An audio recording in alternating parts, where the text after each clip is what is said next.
Frankenstein, or The Modern Prometheus, by Mary Wollstonecraft, Godwin, Shelley. Chapter 6. Clerval then put the following letter into my hands. It was from my own Elizabeth. My dearest cousin, you have been ill, very ill, and even the constant letters of dear kind Henry are not sufficient to reassure me on your account. You are forbidden to write, to hold a pen, yet one word from you, dear Victor, is necessary to calm our apprehensions. For a long time I have thought that each post would bring this line, and my persuasions have restrained my uncle from undertaking a journey to Ingolstadt. I have prevented his encountering the inconveniences and perhaps dangers of so long a journey, yet how often have I regretted not being able to perform it myself. I figure to myself that the task of attending on your sickbed has devolved on some mercenary old nurse, who could never guess your wishes nor minister to them with the care and affection of your poor cousin. Yet that is over now. Clerval writes that indeed you are getting better. I eagerly hope that you will confirm this intelligence soon in your own handwriting. Get well, and return to us. You will find a happy, cheerful home and friends who love you dearly. Your father's health is vigorous, and he asks but to see you, but to be assured that you are well, and not a care will ever cloud his benevolent countenance. How pleased you would be to remark the improvement of our Ernest. He is now 16 and full of activity and spirit.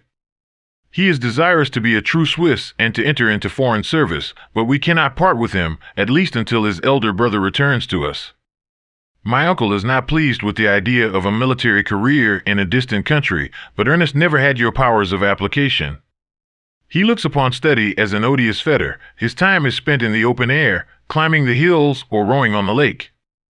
I fear that he will become an idler unless we yield the point and permit him to enter on the profession which he has selected. Little alteration, except the growth of our dear children, has taken place since you left us. The blue lake and snow-clad mountains, they never change, and I think our placid home and our contented hearts are regulated by the same immutable laws. My trifling occupations take up my time and amuse me, and I am rewarded for any exertions by seeing none but happy, kind faces around me. Since you left us, but one change has taken place in our little household. Do you remember on what occasion Justine Moritz entered our family? Probably you do not. I will relate her history, therefore in a few words. Madame Moritz, her mother, was a widow with 4 children, of whom Justine was the third. This girl had always been the favorite of her father, but through a strange perversity, her mother could not endure her, and after the death of M. Moritz, treated her very ill. My aunt observed this, and when Justine was 12 years of age, prevailed on her mother to allow her to live at our house. The republican institutions of our country have produced simpler and happier manners than those which prevail in the great monarchies that surround it. Hence there is less distinction between the several classes of its inhabitants, and the lower orders, being neither so poor nor so despised, their manners are more refined and moral. A servant in Geneva does not mean the same thing as a servant in France and England. Justine, thus received in our family, learned the duties of a servant, a condition which, in our fortunate country, does not include the idea of ignorance and a sacrifice of the dignity of a human being. Justine, you may remember, was a great favorite of yours, and I recollect you once remarked that if you were in an ill humor, one glance from Justine could dissipate it, for the same reason that Ariosto gives concerning the beauty of Angelica. She looked so frank-hearted and happy. My aunt conceived a great attachment for her, by which she was induced to give her an education superior to that which she had at first intended.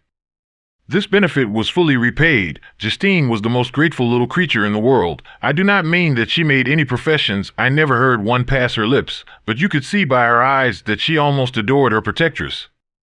Although her disposition was gay and in many respects inconsiderate, yet she paid the greatest attention to every gesture of my aunt. She thought her the model of all excellence and endeavored to imitate her phraseology and manners, so that even now she often reminds me of her. When my dearest aunt died, everyone was too much occupied in their own grief to notice poor Justine, who had attended her during her illness with the most anxious affection. Poor Justine was very ill, but other trials were reserved for her. One by one, her brothers and sister died, and her mother, with the exception of her neglected daughter, was left childless. The conscience of the woman was troubled. She began to think that the deaths of her favorites was a judgment from heaven to chastise her partiality. She was a Roman Catholic, and I believe her confessor confirmed the idea which she had conceived. Accordingly, a few months after your departure for Ingolstadt, Justine was called home by her repentant mother. Poor girl! She wept when she quitted our house. She was much altered since the death of my aunt. Grief had given softness and a winning mildness to her manners, which had before been remarkable for vivacity. Nor was her residence at her mother's house of a nature to restore her gaiety. The poor woman was very vacillating in her repentance. She sometimes begged Justine to forgive her unkindness, but much oftener accused her of having caused the deaths of her brothers and sister. Perpetual fretting at length threw Madame Moritz into a decline, which at first increased her irritability, but she is now at peace forever. She died on the first approach of cold weather, at the beginning of this last winter. Justine has just returned to us, and I assure you I love her tenderly. She is very clever and gentle, and extremely pretty. As I mentioned before, her mien and her expression continually remind me of my dear aunt. I must say also a few words to you, my dear cousin, of little darling William. I wish you could see him. He is very tall of his age, with sweet laughing blue eyes, dark eyelashes, and curling hair. When he smiles, 2 little dimples appear on each cheek, which are rosy with health. He has already had 1 or 2 little wives, but Louisa Byron is his favorite, a pretty little girl of 5 years of age. Now, dear Victor, I dare say you wish to be indulged in a little gossip concerning the good people of Geneva. The pretty Miss Mansfield has already received the congratulatory visits on her approaching marriage with a young Englishman, John Melbourne, esq. her ugly sister, Manon, married M. Duvillard, the rich banker, last autumn. Your favorite schoolfellow, Louis Manoir, has suffered several misfortunes since the departure of Clerval from Geneva. But he has already recovered his spirits, and is reported to be on the point of marrying a lively, pretty Frenchwoman, Madame Tavernier. She is a widow, and much older than Manoir, but she is very much admired, and a favorite with everybody. I have written myself into better spirits, dear cousin, but my anxiety returns upon me as I conclude. Write, dearest Victor, 1 line, 1 word will be a blessing to us. 10,000 thanks to Henry for his kindness, his affection, and his many letters. We are sincerely grateful. Adieu. My cousin, take care of yourself, and, I entreat you, write. Elizabeth Lavenza. Geneva, March 18th, 17. Dear, dear Elizabeth, I exclaimed, when I had read her letter, I will write instantly and relieve them from the anxiety they must feel. I wrote, and this exertion greatly fatigued me, but my convalescence had commenced and proceeded regularly. In another fortnight, I was able to leave my chamber. One of my first duties on my recovery was to introduce Clerval to the several professors of the university. In doing this, I underwent a kind of rough usage, ill-befitting the wounds that my mind had sustained. Ever since the fatal night, the end of my labors, and the beginning of my misfortunes, I had conceived a violent antipathy even to the name of natural philosophy. When I was otherwise quite restored to health, the sight of a chemical instrument would renew all the agony of my nervous symptoms. Henry saw this, and had removed all my apparatus from my view. He had also changed my apartment, for he perceived that I had acquired a dislike for the room which had previously been my laboratory. But these cares of Clerval were made of no avail when I visited the professors. M. Waldman inflicted torture when he praised, with kindness and warmth, the astonishing progress I had made in the sciences. He soon perceived that I disliked the subject, but not guessing the real cause, he attributed my feelings to modesty, and changed the subject from my improvement to the science itself, with a desire, as I evidently saw, of drawing me out. What could I do? He meant to please, and he tormented me. I felt as if he had placed carefully, 1 by 1, in my view those instruments which were to be afterwards used in putting me to a slow and cruel death. I writhed under his words, yet dared not exhibit the pain I felt. Clerval, whose eyes and feelings were always quick in discerning the sensations of others, declined the subject, alleging, in excuse, his total ignorance, and the conversation took a more general turn. I thanked my friend from my heart, but I did not speak.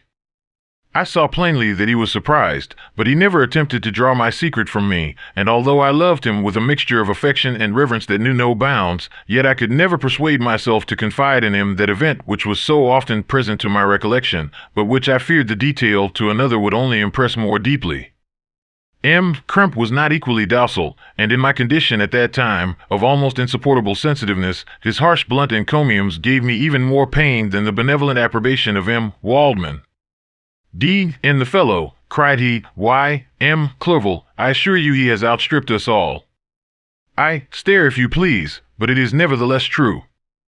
A youngster who, but a few years ago, believed in Cornelius Agrippa as firmly as in the gospel, has now set himself at the head of the university, and if he is not soon pulled down, we shall all be out of countenance. I, continued he, observing my face expressive of suffering, Frankenstein is modest, an excellent quality in a young man. Young men should be diffident of themselves, you know, Clerval. I was myself when young, but that wears out in a very short time. Crump had now commenced an eulogy on himself, which happily turned the conversation from a subject that was so annoying to me. Clerval had never sympathized in my tastes for natural science, and his literary pursuits differed wholly from those which had occupied me.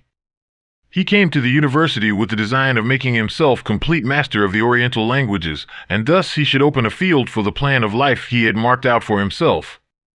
Resolved to pursue no inglorious career, he turned his eyes toward the east as affording scope for his spirit of enterprise.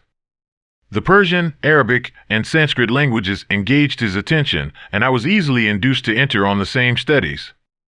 Idleness had ever been irksome to me, and now that I wished to fly from reflection and hated my former studies, I felt great relief in being the fellow pupil with my friend, and found not only instruction but consolation in the works of the Orientalists. I did not, like him, attempt a critical knowledge of their dialects, for I did not contemplate making any other use of them than temporary amusement. I read merely to understand their meaning, and they well repaid my labors. Their melancholy is soothing, and their joy elevating, to a degree I never experienced in studying the authors of any other country. When you read their writings, life appears to consist in a warm sun and a garden of roses, in the smiles and frowns of a fair enemy, and the fire that consumes your own heart.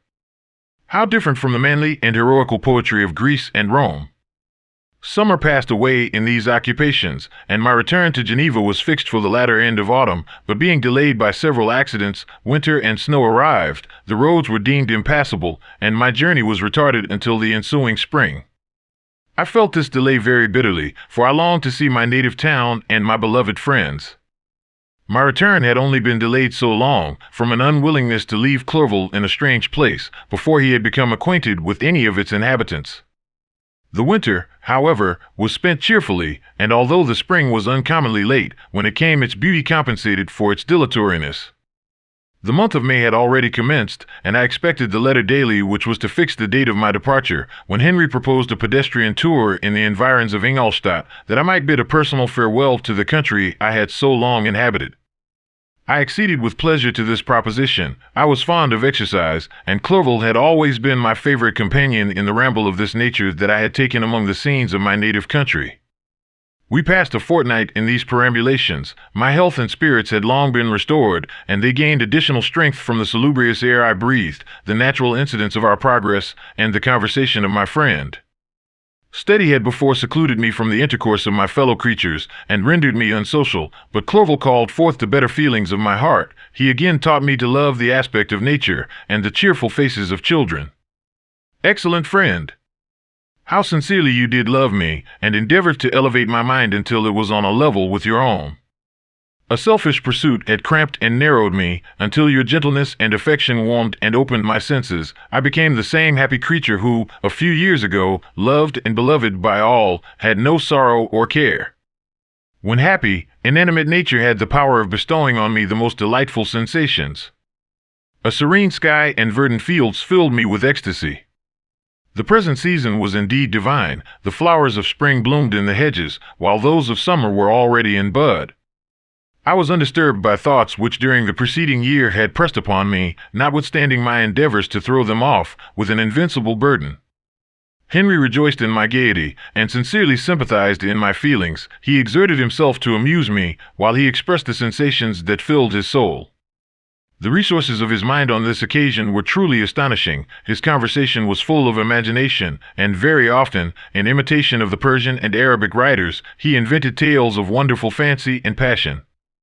At other times he repeated my favorite poems, or drew me out into arguments, which he supported with great ingenuity. We returned to our college on a Sunday afternoon. The peasants were dancing, and everyone we met appeared gay and happy. My own spirits were high, and I bounded along with feelings of unbridled joy and hilarity.